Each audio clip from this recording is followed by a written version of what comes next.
Originally, this video essay was going to be a very harsh critique towards a Mexican film that me and my family watched like 2 months ago.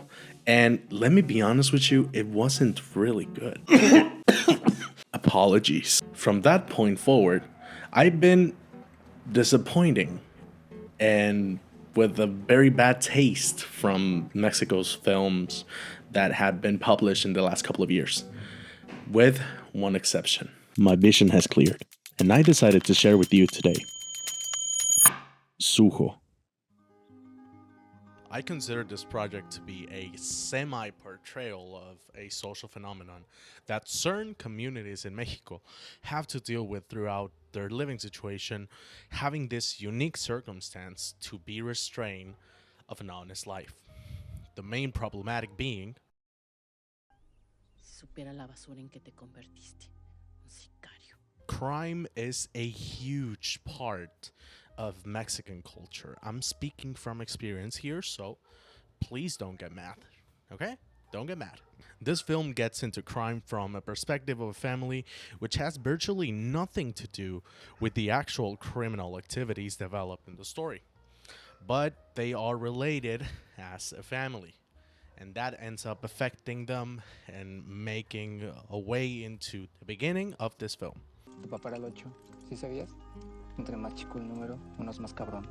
The way how crime as a topic is portrayed in this movie is respectful, in a manner of not being associated with the place, but with rather the people who are involved directly into these criminal activities. From the beginning all the way towards the end of the movie, it's always constantly reminding the audience that the root of the problem is crime.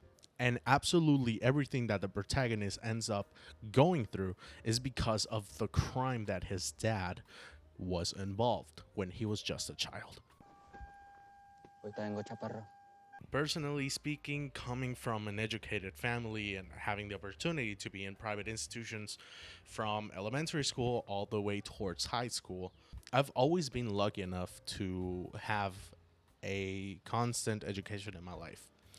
And the protagonist of this movie is deeply attached to education from a point of desire to know more and wanting to feed that curiosity.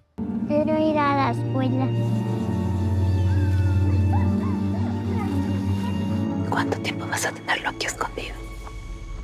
The story makes a brief and direct comment on education, which feels like a fresh reminder and helps to lighten the tone of the movie for a good 30 minutes in the second third of the movie.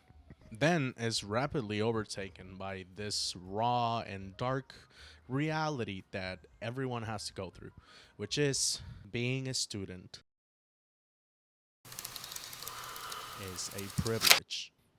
This, besides being a reality, it's a situation that a lot of people have to go through, not only in college in order to pay off student loans. Here in Mexico, there's a very large percentage of the population that needs to work since elementary school in order to fill their educational needs.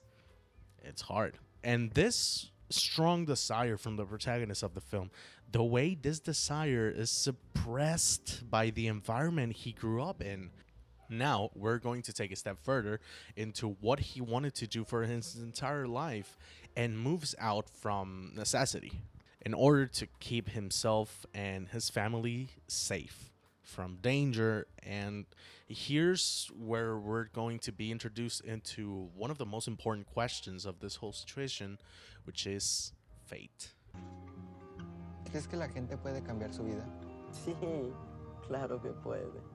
This part of the movie, the last third of the movie, it's built up with three major conclusions, not only for the movie but also for the protagonist. Okay, the first is violent. This basically develops as a glimpse into raw violence and resentment gathered in one beautiful boxing scene. Beautiful in a intrinsic way because, you know, the actual scene is a little hard to watch, but it's there and it's very necessary. I believe it's very necessary.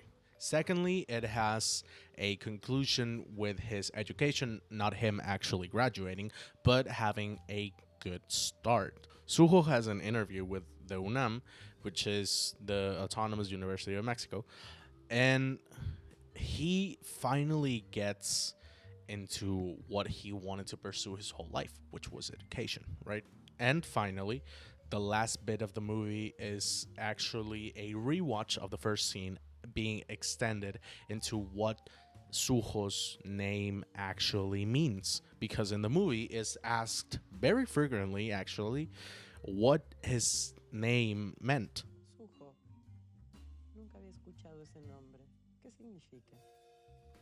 And this scene in particular is just a regaining of human aspects of a character that we thought it wasn't human anymore because of the actions that he did. But actually, what this name meant was the most beautiful thing from his dad to his child. Consider this for a moment.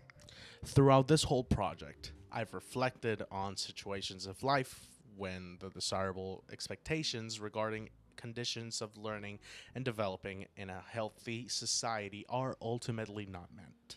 I deeply encourage every single one to watch this beautiful film. It's been awarded already by many festivals, and I hope that you can reflect as much as I did before and after watching Sujo's journey.